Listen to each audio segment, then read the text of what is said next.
fald ikke mere end et par timer siden I meldte jeres visit.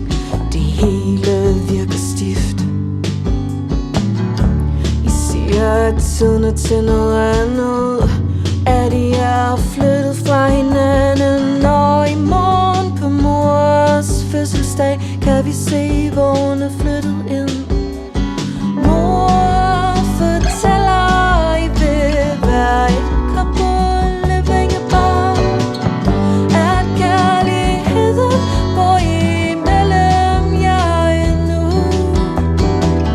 Jeg kigger ned og tænker, at det lyder uholdbart, og du glemmer mine hænder, mens jeg går i tur.